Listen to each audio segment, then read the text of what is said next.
Everyone, welcome back to my channel. My name is Preeti Pandey and आज हम लोग discuss करने वाले हैं कमर्शियल बैंक्स को और कमर्शियल बैंक्स की फंक्शंस को। तो हम लोग टाइम को वेस्ट नहीं करेंगे और सीधे वीडियो में चलेंगे बिकॉज ये इंपॉर्टेंट टॉपिक है। यूजुअली क्वेश्चन आ जाता है कि कमर्शियल बैंक्स क्या होते हैं एंड फंक्शंस क्या होते हैं, तो इसीलिए इस वीडियो को लास्ट तक देखना। एंड अगर इस चैनल को सब्सक्राइब नहीं किया है तो जल्दी से सब्सक्राइब कर लीजिए और बेल आइकन को प्रेस करिए बिकॉज इसकी नेक्स्ट कमिंग वीडियो होगी हमारी सेंट्रल बैंक और उसके फंक्शंस पे। तो आई गेस आप लोग नहीं चाहते उस चीज को मिस करना, इसीलिए आप लोग सब्सक्राइब करना और बेल आइकन को प्रेस करना। अब बिना टाइम वेस्ट करे चलेंगे वीडियो में। अब हम लोग डिस्कस करेंगे कमर्शियल बैंक्स को। तो कमर्शियल बैंक्स के बारे में जब हम बात करते हैं, हमारे आसपास जितने भी बैंक्स होते हैं वो यूजुअली कमर्शियल बैंक्स ही होते हैं। आप लोगों ने नाम भी सुना होगा, स्टेट बैंक ऑफ इंडिया, आप लोगों ने सुना होगा bank of Baroda, union bank of India, Punjab national bank, और भी बहुत अलग अलग तरीके के बैंक्स होते हैं। तो बैंक्स जो होते हैं ये एक पर्टिकुलरली हमारे बैंकिंग सिस्टम का, एक बैंकिंग स्ट्रक्चर का एक पार्ट होता है, यूनिट होती है। इस यूनिट में बेसिकली क्या किया जाता है, ये यूनिट में किया जाता है लोगों से डिपॉजिट लिया जाएगा और लोगों को लोन दिया जाता है। तो मेन एम इनका क्या होता है कमर्शियल बैंक्स का, वो होता है to earn profits. To earn profits मतलब इनको ज्यादा से ज्यादा प्रॉफिट कमा लें, यही इनका मेन एम होता है। कमर्शियल बैंक्स के एग्जांपल मैं आपको वैसे भी बता चुकी हूँ अभी, state bank of India, bank of Baroda. फिर भी यहाँ पे मैंने कुछ 3-4 नेम्स यहाँ पे मेंशन किए हैं। वो है state bank of India, Punjab national bank, bank of Baroda, Canara bank. ये जितने भी बैंक्स जहां पर उनका मेन एम जो है प्रॉफिट कमाना, उन्हीं को बोलेंगे कमर्शियल बैंक्स। अब ये तो था कमर्शियल बैंक्स के बारे में। अब क्या डिस्कस करेंगे, अब हम डिस्कस करेंगे फंक्शंस ऑफ कमर्शियल बैंक। तो फंक्शंस ऑफ कमर्शियल बैंक दो में डिवाइड है। फंक्शंस ऑफ कमर्शियल बैंक दो चीजों में डिवाइडेड है, दो मेन कैटेगरी में डिवाइड है। पहला है प्राइमरी फंक्शन और दूसरा है हमारा सेकेंडरी फंक्शन। अब हम डिस्कस करेंगे प्राइमरी के अंदर क्या आएगा और सेकेंडरी के अंदर क्या आएगा। अब हमारा प्राइमरी फंक्शन का जो पहला पार्ट है वो है एक्सेप्टिंग डिपॉजिट्स। एक्सेप्टिंग डिपॉजिट्स मतलब क्या होता है, किसी भी बैंक में जाओगे या कभी भी बैंक के बारे में आप सोचो नॉर्मली, तो उनका आपको क्या लगता है, बैंक में मम्मी जाती है, वहां जाके पैसा जमा कर देती है, यही तो सोचते हो। तो यही हमारा क्या है, प्राइमरी फंक्शन। मतलब एक्सेप्टिंग डिपॉजिट्स बैंक्स का प्राइमरी फंक्शन होता है। प्राइमरी फंक्शंस वो फंक्शंस होते हैं जो एक्चुअल में मेन फंक्शंस होते हैं, और वो मेन फंक्शंस बेसिकली ये होते हैं कि उस चीज को एस्टैब्लिश ही हम लोगों ने उस पर्टिकुलर चीज को परफॉर्म करने के लिए किया होता है। जैसे कि accepting deposits, deposits bank accept करती है। अगर मुझे कोई पैसा सबमिट करना है, जाके डिपॉजिट कराना है, वो सारे काम कौन करेगा, बैंक्स करेगा। तो पहला फंक्शन क्या है हमारे प्राइमरी फंक्शंस का, एक्सेप्टिंग डिपॉजिट्स। दूसरा फंक्शन है हमारा एडवांसिंग लोन्स एंड एडवांसेस। आप जानते हो हम लोगों को कभी भी बैंक से लोन लेना होता है या कुछ भी करना होता है, हम सबसे पहले कहाँ जाएंगे, बैंक्स में जाएंगे, किसी भी फाइनेंशियल इंस्टीट्यूशंस में जाएंगे। तो हम लोग बैंक्स में जा रहे हैं, बैंक्स में जाके हम क्या कर रहे हैं, लोन ले रहे हैं, लोन अप्लाई कर रहे हैं। तो दूसरा फंक्शन हो जाएगा हमारा लोन को अप्लाई करके लोन लेना।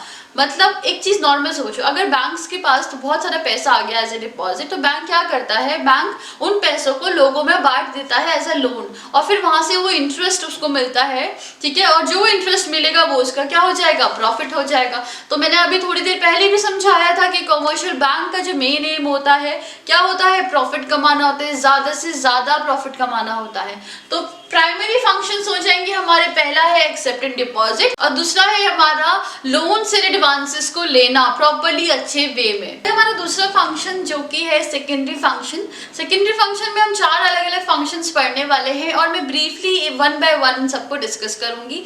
तो पहला है हमारा overdraft facility. Overdraft facility basically वो फैसिलिटीज होती हैं जिसमें हम लोगों को, मतलब करंट अकाउंट होल्डर्स को एक प्रॉपर, एक उन लोगों को एक अपॉर्चुनिटी मिलती है, एक फैसिलिटी मिलती है जिसके थ्रू वो लोग एक अमाउंट, एक सर्टेन अमाउंट को इश्यू करवा सकते हैं बैंक से और उनको जल्दी से जल्दी वो रीपे करना पड़ता है। फॉर एग्जाम्पल मैं एक करंट अकाउंट होल्डर हूँ। करंट अकाउंट होल्डर्स बेसिकली क्या होते हैं, करंट अकाउंट होल्डर्स वो होते हैं जिन पर्टिकुलर ऑर्गेनाइजेशन या कोई बिजनेस वगैरह करता है, उनका वो बनता है अकाउंट। ठीक है।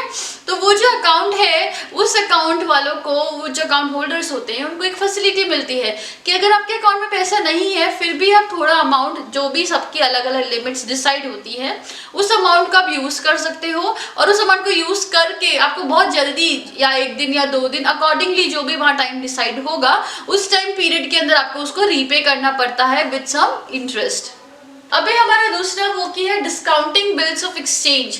तो डिस्काउंटिंग बिल्स ऑफ एक्सचेंज हमारा सेकेंडरी फंक्शन होता है कमर्शियल बैंक का। इसमें क्या होता है, अगर फॉर एग्जांपल आप लोगों को कोई बिल वगैरह मिला है और अगर आप लोग जल्दी से जल्दी उसको पे करना चाहते हो, मतलब मैच्योरिटी डेट से पहले, मैच्योरिटी पीरियड से पहले अगर आप उसे पे करना चाहते हो, तो बैंक्स आपको एक तरीके से डिस्काउंट देती है कि अगर आपने जल्दी पे कर दिया, मान लो उसकी डेट थी 9 दिसंबर की और आप उसे पे करना चाहते हो 1 दिसंबर को, तो जो बैंक्स होती है वो आप लोगों को एक अपॉर्चुनिटी देती है कि आप अगर जल्दी पे कर रहे हो तो हम आपको थोड़ा सा डिस्काउंट दे देंगे, थोड़ा सा कम इंटरेस्ट आप लोगों को उस पे करना पड़ेगा। अभी हमारा तीसरा सेकेंडरी फंक्शन जो कि है एजेंसी फंक्शन।